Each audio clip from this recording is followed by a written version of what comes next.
basically, we set up that we're in equilibrium with the flooding.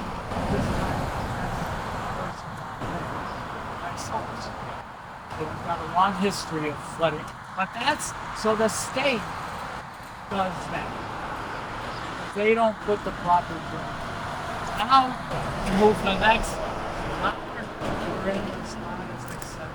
These guys build this building. C&G builds this building. They put the soil drain, the French drain above this, and pick up from that water. The water, if you look, it's a little basin. We got water coming this way. We got water coming this way. So these guys take care of that and dump it onto this property unbeknownst to them. So now we get. So we're now in a spot that we've got the water table down in this corner. The new place that it's gone is this 1 foot below the grade, which this basin is clearly down below. That interface is now cut and it's dropped down, which you see is dropped down. Well, guess what? The water doesn't have any place to go. So what does it do? It comes right out the bank, and it goes right on this. It floods this pavement, and you get ice and water coming down here because it's still headed to the swamp. So the next step is they say, you know what? Let's deal with this by putting in a land drain, French drain. Let's go above where we just cut this, and let's give a spot to catch that water coming along and go across that bank and catch the water that's coming down. So now they've got the water and they're going into the pipe. And I said, well, as long as we're going into the pipe, then we'll say, well, let's relieve that water that we backed up here when we broke that pipe and sealed it off. And let's connect that up. So now you've got a pipe coming down, and I say, you know what? Let's take care of this over here and put another little drain wherever we caught this little apron that's stuck out. There's got water going onto the road. Let's catch that, put another curtain drain here. Let's catch that water. Now we'll get that water going, this water going, that water going, all going into this pipe, which is here. So no longer is this working as just a driveway, a parking lot. This is now draining that whole watershed that's up there. So you've got a basin that's designed, that's a siltation basin, that's not designed for reaching water. So this guy is, by definition, once you seal the bottom off with the silt, which is what it's designed to do, and if you look at the engineering data, it says that they're not supposed to bleach. So now you've got a basin dug with an outlet that's whatever 3 feet above the bottom. There's no place to drain. So the only thing that you can go is the plants and the evaporation. So evaporation is the only thing to empty it. So this guy's being fed from the parking lot. I think the roof drains, some of the roof drains don't go into that one. Yeah. So now we've got, by design, we've got a basin that it's never gonna, until it dries out and it evaporates, this guy's never gonna drain. So then you get over here. This riprap is here. Only to cut down on the area, not to drop the water table. This riprap is here to make it, this is an afterthought, to try to make it that you can't see the water here.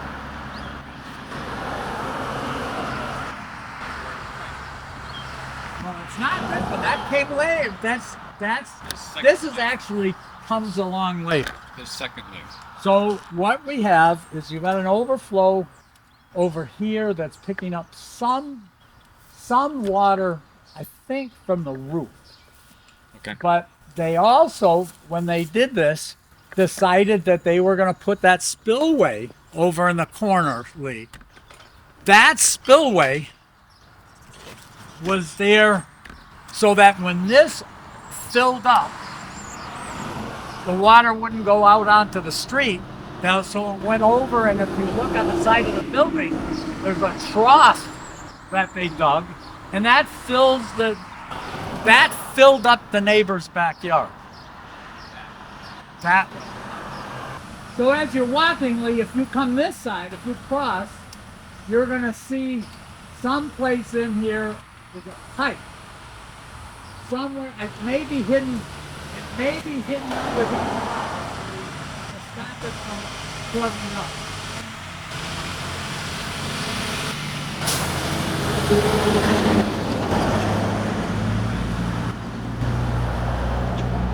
So the next thing that comes along is we've got an issue at this area. All I can tell you is it doesn't rain. My feeling is it doesn't rain because you end up with silt coming in, but also if you're below the water table at the wet time of the year, it's not going to rain, it's going to fill up. So as this thing starts to function, they end up with the silt in here. You end up with the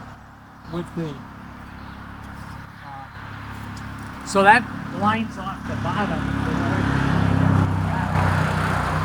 But again, if my numbers are right, you've got 10,000 gallons a day coming down from the side of the hill.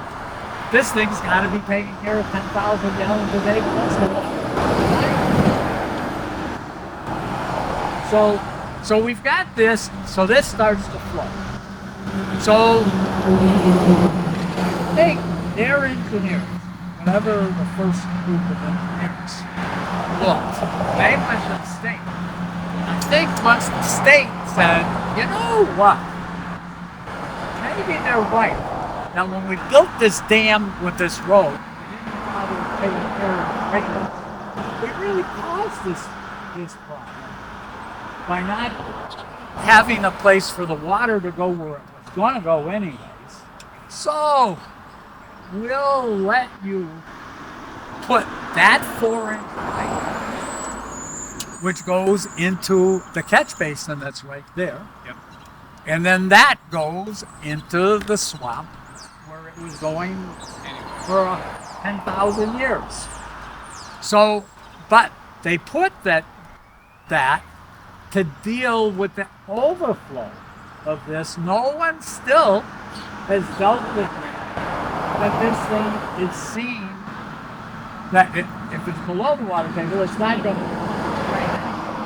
But if it's taking an extra 10,000 gallons a day, it doesn't have the capacity to drain, even if it's, right under here. So you end up with this thing filled, and actually, this one was filled with rock, and that one was filled with rock. But if you look at the codes are the way you deal with these basins is you get in there and pull that silt out and clean it out to make sure it's not bottom area to drain.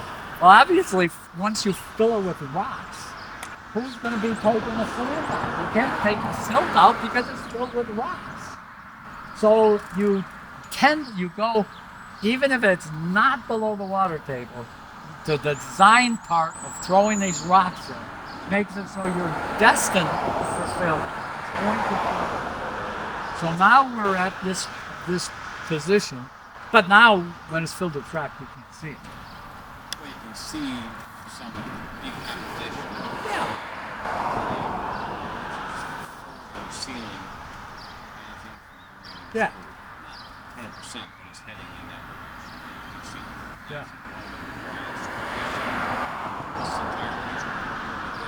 And I think they just came up with stuff like that. So that's why we're talking to Bill about oats. We can probably we're gonna take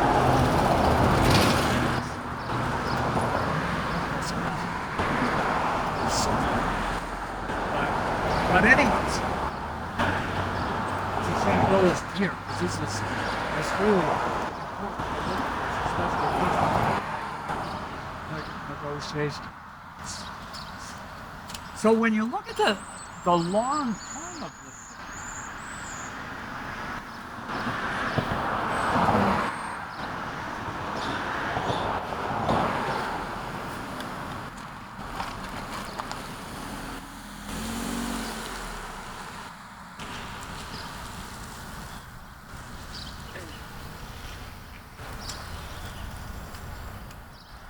I'm going to have to go in with it.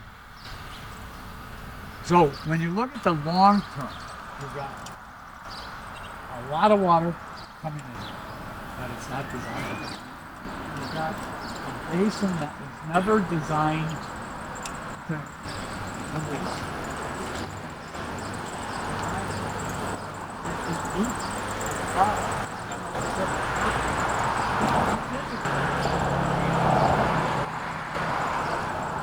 And then you get into here, and if it's winded over the bottom, or as I suspect from our perk testing, that it's below the this is the design is such that so no matter what we do with engineers, if they're dealing with the fact that the water table is above the bottom of this, it's never going to drain. No matter how many people we take to court, no matter what we do. Right, it's a basic physics book that says this water's not going to go out of here. So unless you deal with the root cause, it's not going to work. And so when a guy comes in from Dollar General and starts to dig in over here and says, I'm going to redo this, and when he starts looking at water table problems or water differences, he didn't find the soil of all the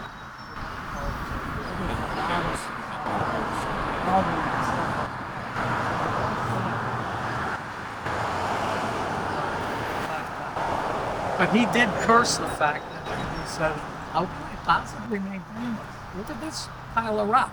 How can I take the mud off the bottom of that? What's underneath that rock? So telling people we're going to take him to court, finding unless or if you don't deal, if you look at, again, go back 50 years ago and say, all of that water that landed on that watershed, all of that water went to tanks. And that's why, and then when you look at the physics of it, water is going to flow downhill. And one way or the other, this water is going to leave this side. It's in that swamp.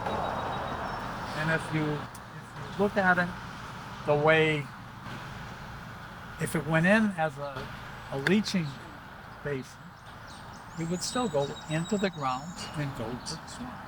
Yes. So, as I look at it,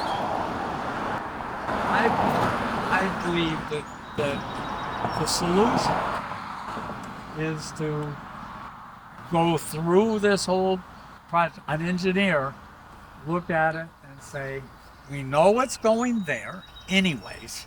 Now let's design the system to get the water there in the most expeditious way without causing these problems. As I look at it, what would be a logical solution? The one problem we have is that sort of coming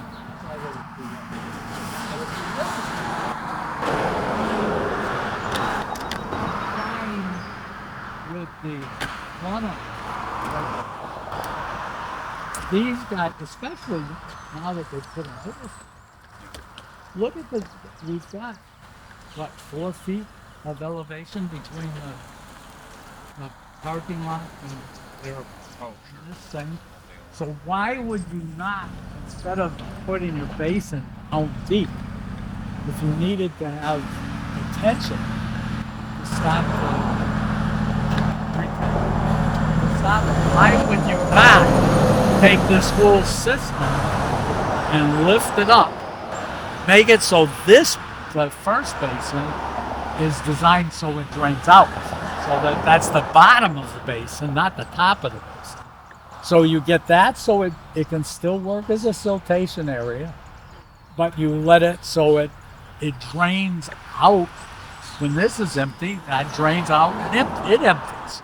So then if you do that, you bring this one up. So we're using the area to collect water that's between the parking lot and this overflow. The other is if you look at the overflow, we just wing it, without shooting. This basin, as I just look at it, here you've got a couple feet. And I'm guessing there's a sump in the bottom of that. So you've got a foot, 2 feet, whatever, since this thing is going there anyway, design it so that you let it relieve itself here, let it go through here, let it go to the brook right as it's going right now. When it overflows, it's going to the swamp and the brook through that pipe, through that culvert, through that bottom. And basically, you just lift up the whole bottom of everything here and make it so that the water flows by gravity on top of the grade. Then you make it so that whatever's underground can now go into the soils that are available to us in the past. And I guess there's stuff around here. There's enough vertical distance. I'm not sure you're going to ever hit the 4 feet that code requires for leaching or out of this. But if you raised it up, I think you may be able to say, how do we have the volume that code requires to be able to be caught here?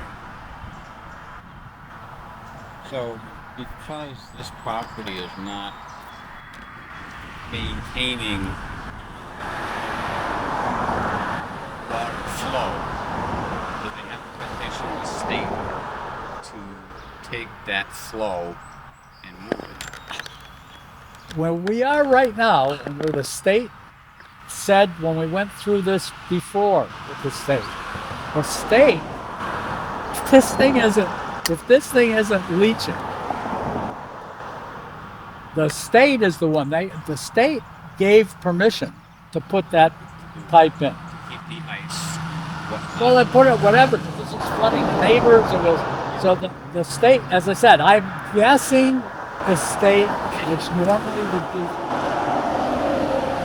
likely normally to be a big deal to make that connection that we're talking about. I suspect that the state may in fact have looked at their designs and said, you know what, we did. We're partially responsible for causing this drainage problem when we put this road in and didn't deal with drainage problem. So now we've got a system that's of our doing. Once these guys came and built a building and played around with grading and stripping and so because the state was more than willing to say, oh yeah, go put that pipe. So now this design wouldn't ask to put any more water going through that pipe that they've already given. And in fact, maybe you don't even, my guess is the 4-inch pipe, someone would have to calculate where the 4-inch pipe is big enough. Obviously, you didn't big enough because the neighbor doesn't get flooded anymore once they put it in. Yeah, I got you. So that's where Bill was going to deal. Instead of doing it at a Board of Health meeting, that you go engineer to engineer, one of them, not two of us, so we don't violate open meeting law. I understand. So you just have one person, and Bill being a civil engineer, to be dealing with their engineer and said, let's talk this through, and let's talk about what it is to meet code. And so we've got elevations that are messed up here. How do we make it work? Yep. But with the end point saying all that water that was all up there was all going another 100 feet to that swamp and brook anyways.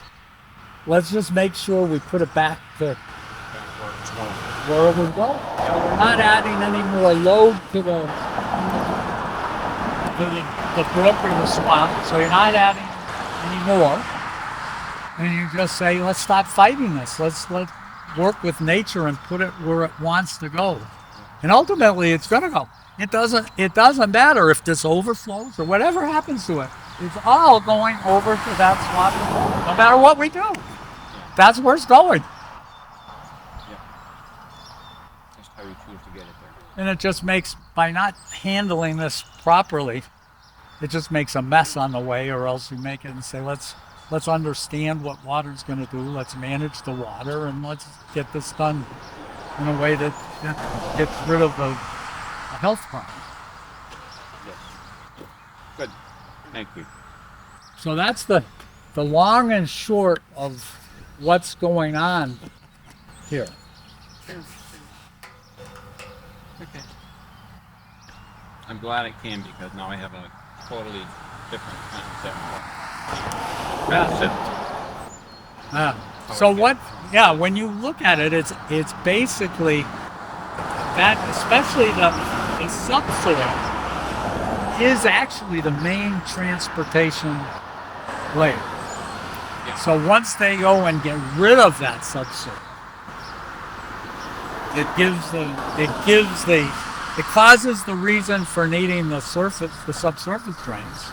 But then it causes basically what you do when you go through and cut it, the subsoil out, it becomes an open pipe that you control. So it just shoots out. Yeah. And so that's where we're at. But I don't see, as I look through it, I don't see God, getting in touch with Tyler Avery and yelling at him and screaming at him, or go to Dollar General and say we're going to bring you to court. If you don't deal with the physics of the water, the courts can't do it. What happens is, if someone says, okay, now we understand what we want to do, we're not going to do it anyway, then that becomes a legal issue of saying we're going to force you to do what's needed. But my conversation with Tyler Avery, if he's still there, I don't know if he is that he told me that Dollar General does not appear to be averse to spending money to make things work. It's just that, again, if no one's working on the right thing, then they're just spending money for you to come in and to dig out all this stuff and replace the sand, and that spends money, but it doesn't fix the problem. It stays the same. And in fact, that's what gets everybody all upset, because Dollar General or whoever owns the building says, "Oh, you spent $100,000 and you're still after us." Yeah. Because we didn't spend the right $100,000. Yeah. So that's why when I talk about what's going on and I find it really, really interesting that the two engineering companies involved never once. Well, the first engineering company was present at the perk test. They were there. They documented well, maybe it didn't die. When I was there, it said this water table is a foot down in the ground right there. So they're the ones that came up and said, well, we're going to dig an 8-foot hole here and tell you it's a 6-foot hole and tell you the water table is 4 feet below that. When they couldn't put a septic system there because the water table was at a foot. And you say, well, why would you put a septic system up on a mound up on the side of a hill if you could put it down here and again let water flow by gravity and go into a little spot? Why would you have done that if water wasn't a problem down here? My guess is what happened is within their organization, there had to be a disconnect of information. But certainly when Ty and Bond came in, on the second round, of saying, why is this working? The engineer from Ty and Bond, certainly, I tried to reach out to them and say, guys, you're going to be in trouble. And she did not like it.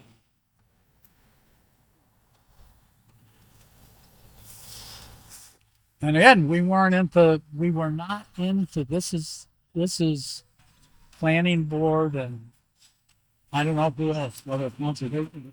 This was not Board of Health. And this was not a Board of Health enforcement project. So anyway, so that's where we are. Good.